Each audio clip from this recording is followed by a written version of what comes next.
The Honourable Member for Huron-Bruce.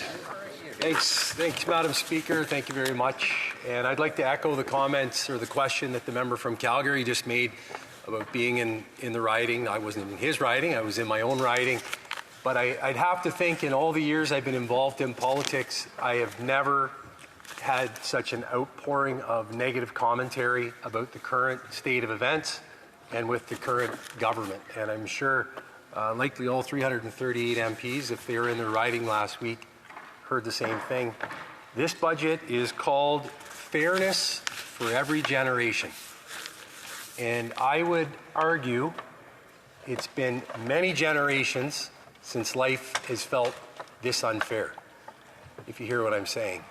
And the reason is, I would think every age group has been negatively impacted over the last 9 years by this government.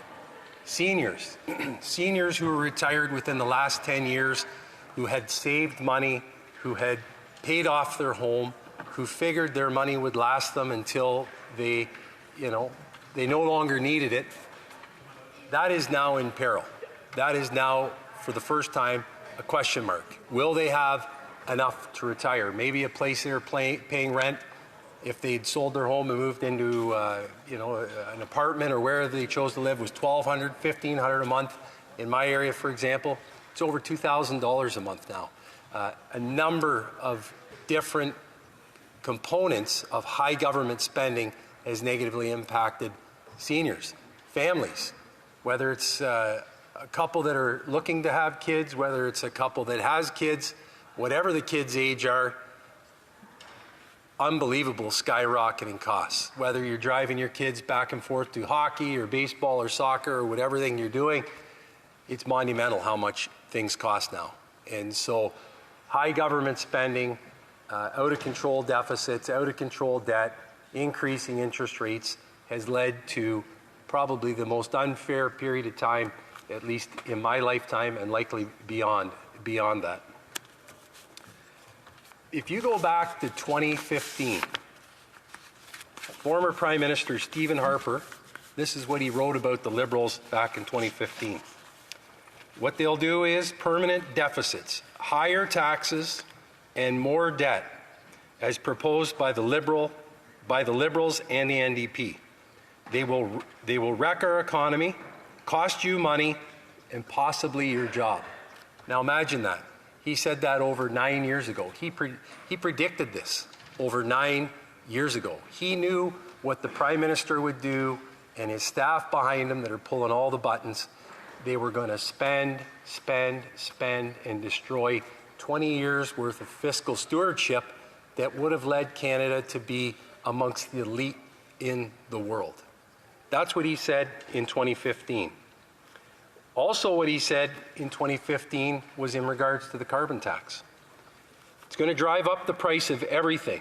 Canadian families, it's going to drive up the price of everything for Canadian families buy, including gasoline, groceries, and home heating fuel, by imposing this carbon tax scheme. Now, it's easy for us to be the Monday morning quarterback now and say, well, of course, this is what's happened.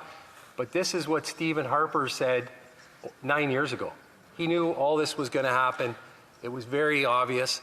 And the Liberals, they've done that. They've increased costs. I was at an annual general meeting earlier in the year, and the president or general manager of the co-op commenting on the price of fuel, because they sell fuel. They also sell propane, and they sell propane to people that heat their homes with propane and farmers as well. He said the single kindest thing that this government could do to Canadians from his perspective, because he says, I look at the bills to see how bad they are, and he wasn't making a political statement because I was there, because he doesn't owe me anything.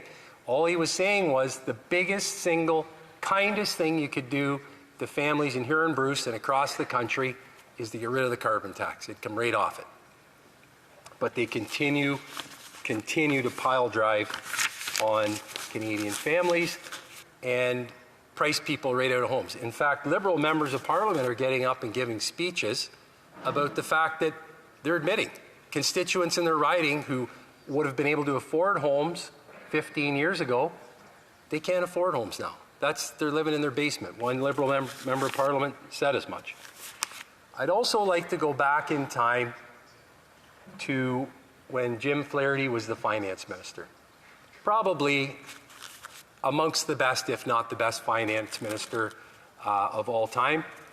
And when he would deliver his budget, it was called the Economic Action Plan. An economic action plan to boost productivity, make economic gain, keep an eye on the government's finances, look at trade deals, and grow the wealth of all Canadians. And we've all heard the story about the high tide, that it lifts all boats and makes everybody do better. And that's really what a Jim Flaherty budget was all about. And we are so far off of that today. We are so far off of that today. If you go back in time when Jim Flaherty was the finance minister, a young couple could buy a home. A young couple could afford the down payment. They could see the day down the road when they could likely retire. Their parents, who were in their 50s at the time, could also see the day in which they could retire. That is now all up in smoke because of 9 years of high-flying spending. When the Liberal government, and I mean, pretty well everybody in here knows this by now, what I imagine, but we might as well go in a review. When the Liberals were elected and they were brought in, it was a balanced budget. There was a modest surplus after the great economic downturn of 07, 8, and 9. There was about approximately $600 billion in government debt. Today, the gross debt of this country is perilously close to $2 trillion. $2 trillion. That is unbelievable. It is a blemish that will be on this government's legacy for all time. For all time. A deficit of $47 billion, whatever, it'll go up. It'll go up between now and the end of the fiscal year for sure. Debt to GDP. Debt to GDP. In 2015, it was 31%, and it was coming, debt to GDP was coming down. It was 32 or 33% the year before, and it went down to 31%. Debt to GDP, according to the numbers, 42%. 42%. So not quite a 50% disaster, but it's definitely going the wrong direction. And I know the finance minister, she always says, but boy, oh boy, when you compare it to the other G7 countries, don't we look great? Well, if you're comparing yourself to the worst managers of finance, maybe you do look good. I don't know, but I wouldn't compare myself to the United States fiscally. I wouldn't compare myself to, I wouldn't want to compare Canada's finances to Japan. They're toast. Their finances are toast. They're manipulating their currency. They're manipulating their interest rates. The United States has $34 trillion in debt. When Bill Clinton left office, way back 20-some years ago, it was $7 trillion, and they were on their way to paying off all the debt. That's gone. They're adding $1 trillion of debt every quarter. That is called a debt spiral or a death spiral. This is a perilous time. So for the finance minister to say, well, you know, compared to the other G7 countries, boy, we look great. No, don't do that. You should compare yourself to what it looked like 8 or 9 years ago and be ashamed of your fiscal record. That's what you should look at. That's what you should look at. Kind of like your golf game, okay? You don't compare it to your buddies, you compare it to yourself. The AAA rating. That's another thing we've heard all about is the AAA rating. RBC just said it's in trouble. If we don't see, not that they're going to set it, but Canada's AAA rating is in trouble because of the spending. And it can get downgraded. It has been down. BC, they've been downgraded 3 times in 3 years, and now they sit at a AA-. AA-. The last point I'll say before I turn it over is we are entering into a period of what I call the trifecta of trouble. Because of this. We've backed ourselves into a corner. Inflation, interest rate, mortgage rates, and the Canadian dollar. we are backed in a corner.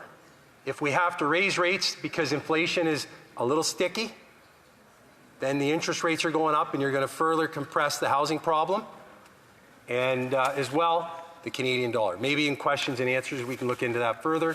I appreciate the time and look forward to the questions. Questions and comments, the honourable member for Kings Heads.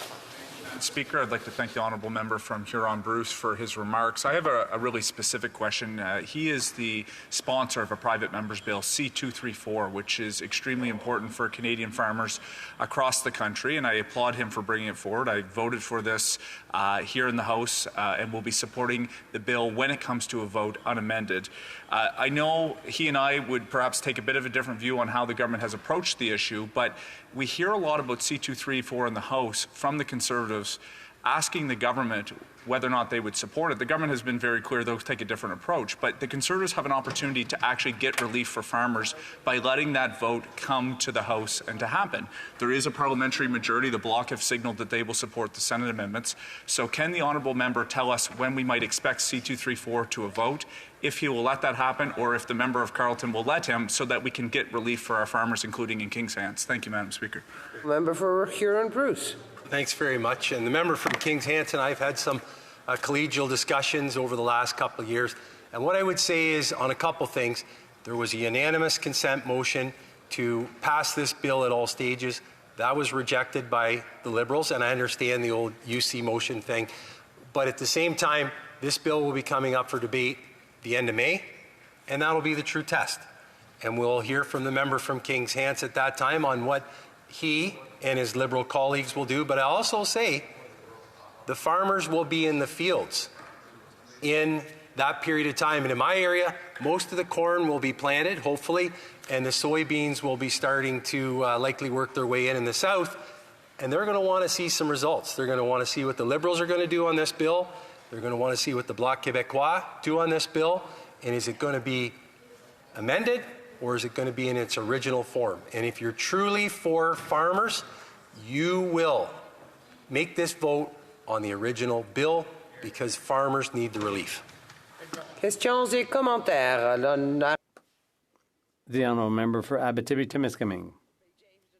James Bay Nunavik. Thank you, Madam Speaker. I have a question for my colleague. We agree that the government hasn't done much with this budget, and for families, for housing, for seniors, and health care. If you were in power, would you agree that Quebec has the right to opt out with full compensation and without conditions in any areas that come under provincial jurisdiction? Well, thanks very much. I would argue that when the Conservatives were in government and Stephen Harper was the Prime Minister and Jim Flaherty was the Finance Minister, we were probably the most respective of all the levels of provincial jurisdiction. And we were so effective in that, we almost made the Bloc Québécois extinct. I remember that, and they were almost wiped out. And why? Because the people, the residents of Quebec, knew that they had a Prime Minister and a Finance Minister that respected the Constitution, that respected the areas of provincial jurisdiction, and there were no problems. There was no issues in Quebec the entire time Stephen Harper was Prime Minister. Thank you. Questions and comments, the honourable member for London Fanshawe. I found that an interesting comment, Madam Speaker, that there were absolutely no problems when in fact the Harper government was plagued with problems. But I would like to ask specifically about budgetary policy and so on. He continued on and on about how amazing Harper's government was in terms of financial management. However, Harper reported 5 straight budgetary deficits. I'd really love to hear what he has to say about that. Thank you, Madam Speaker. The honourable member for Huron-Bruce. That's right. And maybe when she goes home on the weekend, she can talk to her mom and ask her what happened back then. But what happened was, it was the great financial crisis. And if you go back to the IMF and everybody else that agreed, that's what we did. But the most important thing is, and the biggest distinction between us and the Liberals, is that we actually got back to a balanced budget.